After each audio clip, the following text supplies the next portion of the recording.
I had the chance to visit the set of The Mandalorian and Grogu, and let's just say, it was mind-blowing. In this video, I'm gonna bring you along and show you some never before seen props, sets, and a few surprises along the way. So let's get right into it. So just last week, I was working on some scripts and I got an email from someone that I would have never expected, Epic Games. Yes, the same Epic Games that runs Fortnite. Now I was wondering to myself, why is Epic Games reaching out to me? I had no idea. But little did I know, it was about to result in one of the best days of my entire life.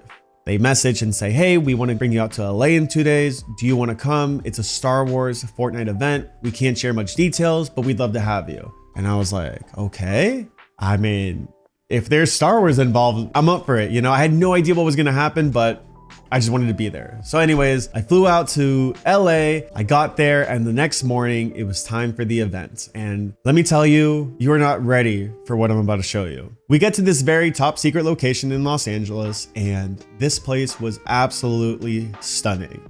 We get into the first room, and this right here is the actual planet Shakari. Now, Shakari is a brand new planet in The Mandalorian and Grogu. Obviously, I have not seen the movie, so I'm not sure, but I do believe it is the same planet that we see Rod the Hutt in the arena.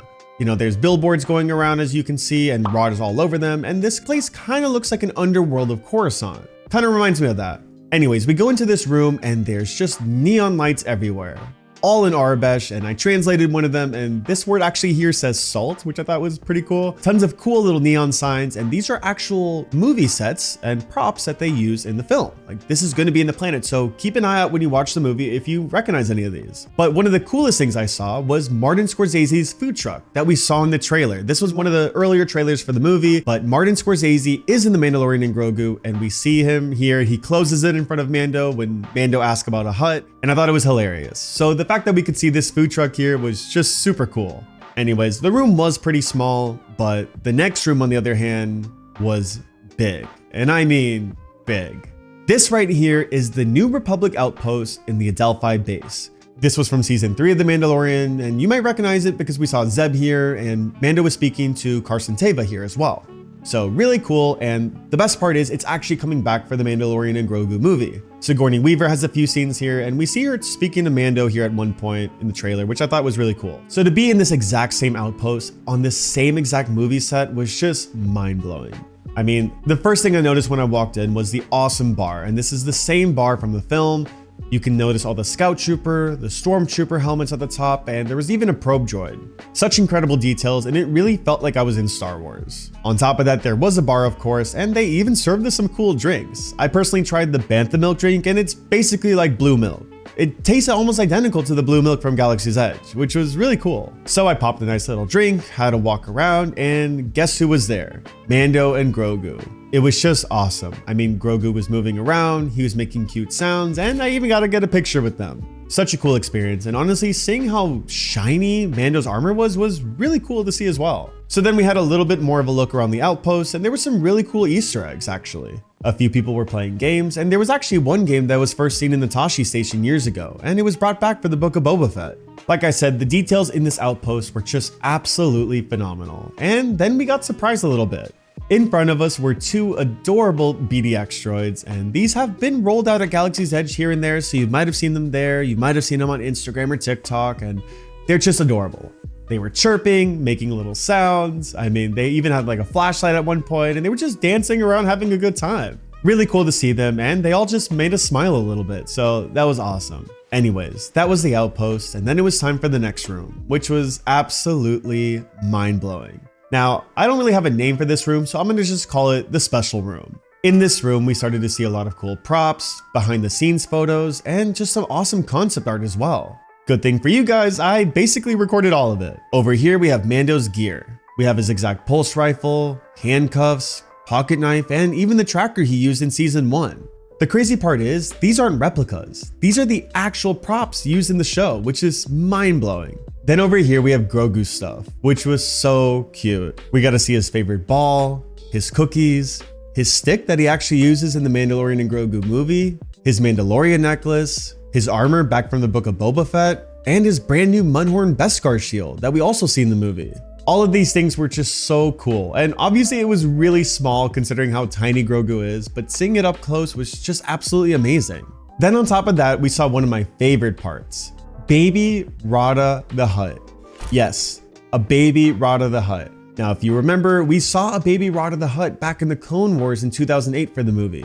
So this is kind of how he would look as live action, basically. This was a complete mini scale prop, so seeing this up close was really funny. Next to him were some more Hutt mini scale figures, and these are the two twins from the Book of Boba Fett.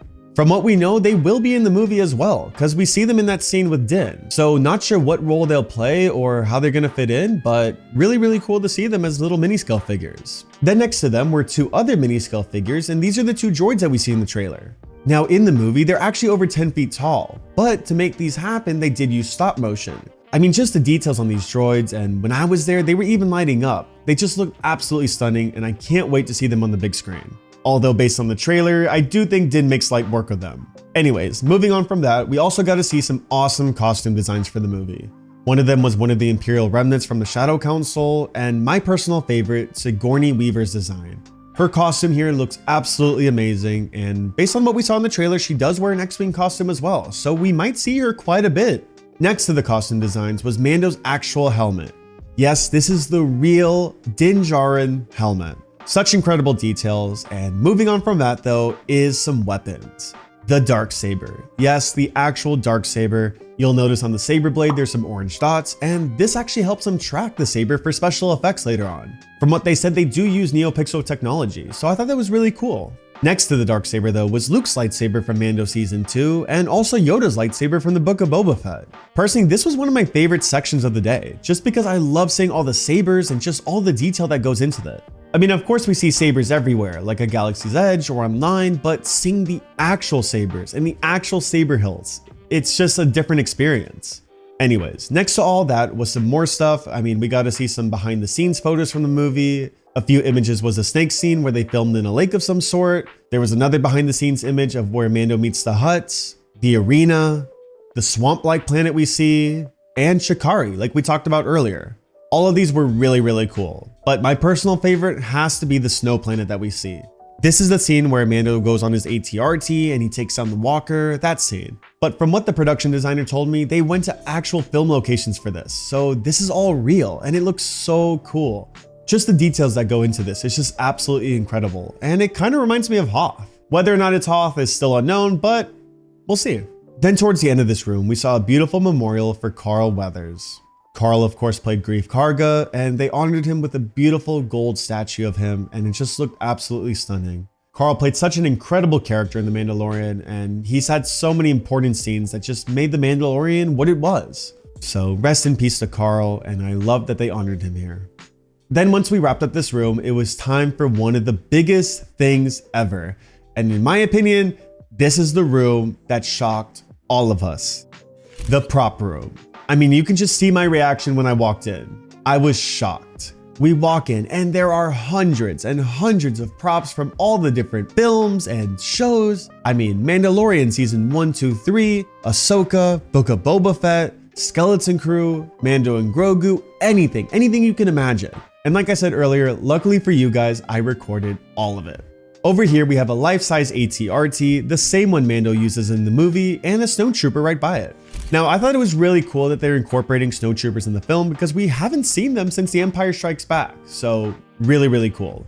Then next to that, there was a wall of tons of different creatures. The next suit from Attack of the Clones, a Tauntaun, and even the snake from The Rise of Skywalker. All of these look super real, and it was crazy seeing it just right in front of me. Then also in the room, there was some really cool weaponry as well. Over here, we have Rada's axes, which we saw in the trailer. There was tons of blasters, Stormtrooper E11 blasters, and thermal detonators as well. Seeing these weapons up close was super cool, and while we weren't able to touch them, they were life-size and just really cool to look at. Then moving around the room, we saw some really cool details. I mean, we saw Max Rebo just hanging up there. Yes, the Max Rebo from the original trilogy, and he later makes an appearance in the Book of Boba Fett. So cool to see him, and I was surprised because the prop was larger than I expected. Moving on, we have probably my favorite prop in the entire room, and this was Mando's N1 Starfighter, but it was life-size. We saw Mando take on this starfighter back in the Book of Boba Fett, and he used it in Season 3 as well. The details on this were absolutely insane, and like I said, it's life-size. It was huge. It's just so cool to look at. Then next to the starfighter though was his actual armor, and again, this isn't a replica. This is Mando's actual armor. This is screen used. It was so shiny, and the Mudhorn symbol on his right shoulder looked just absolutely incredible. Really cool to see Mando's armor, and I even took a picture with it as well. Behind him were some also pretty iconic characters like Bo-Katan, Boba, and Paz Vizsla. Oh, and also even Queel from season 1. Like I mentioned, all these props aren't just from the Mandalorian and Grogu, but instead all across Star Wars. Really just the New Republic-based stories, you know what I mean? I definitely saw a lot from Mando season 1, 2, and 3, and it was just so cool. On top of that, we saw tons of different helmets like the Tank Trooper, Jango's helmet, Boba's helmet, the Armorer's helmet, Moff Gideon's helmet, and some other Mandalorians. These were all so cool to look at. And like I said, I've seen replicas in the past, like of course Hasbro has it and some awesome brands have these helmets, but seeing the actual one was just insane. Then we have another cool part, and this is Grogu. Yes, the real Grogu, just standing right there. Now, just like the rest of the props in the room, we could not touch him, but he was right there and he had this new little shield around him as well. He'll be wearing this all throughout the movie, and I love the little Mudhorn symbol on the front. Now, if you look closely, you can see that he's actually hanging out right in front of the Inzellan ship that we see in the trailer. In a way, the position he's standing kind of reminds me of Obi-Wan from Revenge of the Sith. Let her go, Anakin. Let her go. I mean, come on, look at the two side by side. Tell me it's not the same exact scene. But anyways, Grogu was adorable, super cool to see him, and we even got to see a little bit more of the Inzellans as well. We saw a bit of their ship, and we had a look inside, and they're so tiny and adorable. Just really cool details, and again, you can just really tell all the love and hard work they put into each and every prop. On top of all that, we saw tons and tons of droids in the room, from IG-11 to B2 battle droids to B1 battle droids, and even the R-series droid that we saw in Mando season 1. Remember the one that was going down the lava river? Yeah, he was right there. Super cool and actually pretty tall as well. Then we saw a bit of more Grogu stuff. We saw all of his prams. There was one from season 1, season 2, and even this new one here that we see in the movie. It's really cool to see the transition over the seasons, and supposedly this new one has some pretty intense gadgets based on what we saw in the trailer. Then moving on from that, we saw some of the props that had face sculptures. Now this right here is a life-size prop of Rada. I mean, just look at the details. It's just insane. His eyes, his skin. So obviously they animated his body, but I think it's really cool that they use this, and just being able to look at that, it's just insane. I've never seen a hut up close like that. There was also some cool props like a Tusken Raider head, the Pike's head, the Frog Lady and Frogman, Neil from Skeleton Crew, the Dark Troopers. Oh, and also a mini scale of the Razor Crest, which I thought was awesome. As you've kind of seen in this video so far, they have used the mini scales a bit, and I really like that. Speaking of the Razor Crest though, this was probably the coolest and best thing of the day, and that was that I got to go inside the Razor Crest. Yes, I sat inside the actual Razor Crest from the Mandalorian and Grogu movie. I mean, it was just absolutely mind-blowing. All the buttons and all the controls and everything was lighting up. It really felt like I was just Grogu in there, honestly. I wanted to touch everything and just play with everything. I mean, they did say I couldn't, but you know, temptations were rising, I will say that. Everything looked absolutely stunning, and it really just felt like I was just part of the movie. I tried to record as much as I could. I do feel like I was kind of shaky as I was in there just because I was like a little kid on Christmas. There were so many buttons everywhere and just so much to look at. So sitting in the Razor Crest was definitely a core memory and probably my favorite thing of the day. Just absolutely amazing, and I can't wait to see it in the new movie. As we all know, Mando is letting go of his N1, and we get to see the Razor Crest again. Just a brand new model with some new colors. It just looks great. So anyways, that basically wraps up the prop tour, but the day was far from over. Now it was time for some games, and trust me, these games were insane. If you love Star Wars, if you love gaming, then you need to see this. We headed into our next room, and that's where Fortnite allowed us the opportunity to play 3 games. 3 of their Fortnite maps that are releasing May 1st. Galactic Siege, Escape Vader, and Droid Tycoon. Now I'm gonna say this up front, these are 3 game modes that I feel like every Star Wars fan has wanted. Every Star Wars fan has wanted a horror game.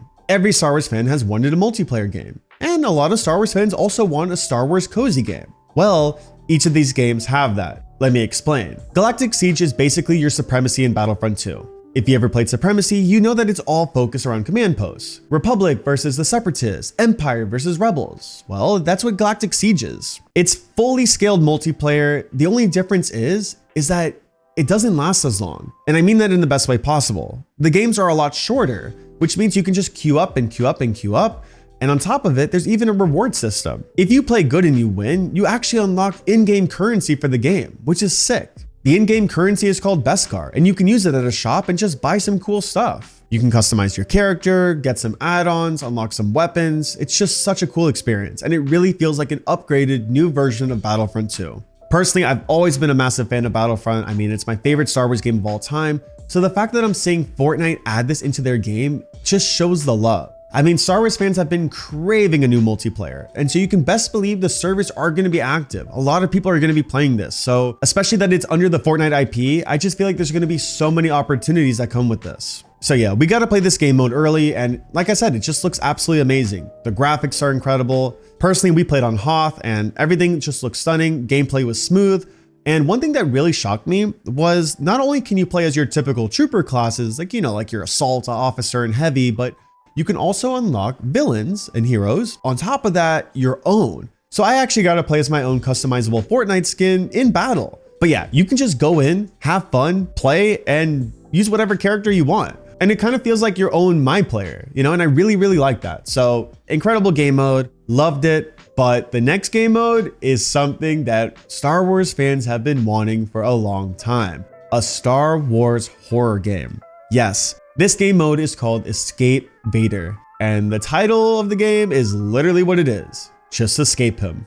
So you and 3 others are going aboard a Star Destroyer, and your main objective is just to steal an artifact. Vader's gonna be roaming the halls, and you're gonna hear him. You'll hear him breathing, you'll hear his lightsaber at times, but I will say, he sees everything. He caught me a few times, he killed me a few times, I'll admit it. I mean, he sliced me down, he force choked me, and I was kind of his ragdoll for a bit. Unfortunately, my team didn't even make it out, and it was kind of hard to do. It's not an easy task. So you really got to work together, and it is like a horror game. I mean, seriously, there was jump scares at times where I was like, oh my God, he's actually coming at me. So such an incredible game mode. It's pretty self-explanatory. If there was a game I would relate it to, I would probably say like Phasmophobia. Kind of feels like that, you know what I mean? Just creepy, very low key, quiet, but you know what I mean? You cannot get caught or you're dead. So 10 of 10 game mode. And then we have our final one, Droid Tycoon. This one I'd like to think of your cozy Star Wars game, I feel like we've never really had that before, but Droid Tycoon brings that to the table. You can customize your own droid workshop, you can add your own droids, you can customize them even, and you can even dance in the cantina if you want. It's just a really cool simulation type of game, and you kind of get lost in time. We were playing this game mode for about 30 minutes, and it felt like just 30 seconds, literally. I was just so caught up in mining for materials and building my workshop and just setting up my own place. Like, it was just really fun. I feel like you have so much creativity in this game mode, so I really, really, really enjoyed it. What's cool is that there's actually so many droids to choose from too. You can choose from some R-series droids, to mouse droids, battle droids, probe droids, mouse droids, B-series droids, you name it. It's just really, really, really great stuff. And I feel like this is the type of game that you just get lost in time. So if you're looking for a game like that, go play Droid Tycoon. If you're looking for a horror game, go play Escape Vader. And if you're looking for your multiplayer game, go play Galactic Siege. These 3 game modes are just absolutely phenomenal, and Fortnite nailed it. Personally, I would have never imagined that we had all these opportunities to play these type of Star Wars games in Fortnite. I mean, I've been playing Fortnite for years, but I've always loved the skins, the Star Wars skins, the characters, like the lightsabers when they bring them for May the 4th, but never would I believe that there was actually gonna be Star Wars games inside of Fortnite. I mean, it really feels like Fortnite is going further than just a battle royale game. They're doing so much with their creative mode and their maps and their different game modes, and it's really bringing in more and more players like me, like you guys, You don't even have to understand Fortnite to enjoy these games. If you played any Star Wars game, or if you just love the franchise, then these games are for you. So with that, I just want to give a big thank you to Star Wars and for Epic Games for just allowing me to be a part of this opportunity. It was truly one of the best days of my life. I will never forget it. I mean, just seeing all the props, being in the Razor Crest, seeing Grogu, and playing Fortnite games with some awesome gamers and some other creators, it was just such a cool experience. I hope you guys enjoyed this video. The point was to really just bring you guys along this journey, because at the end of the day, I wouldn't be able to be here if it wasn't for you guys. So I thank you from the bottom of my heart. Thank you for allowing the little kids' dreams to come true. But with that, let me know if you guys enjoyed this video. If you guys want to see more content like this in the future, I had a blast making it, and I kind of like these IRL type of vlogs, Maybe we do it more in the future. Let me know in the comments if you enjoyed it. Thanks for watching, and may the Force be with you always.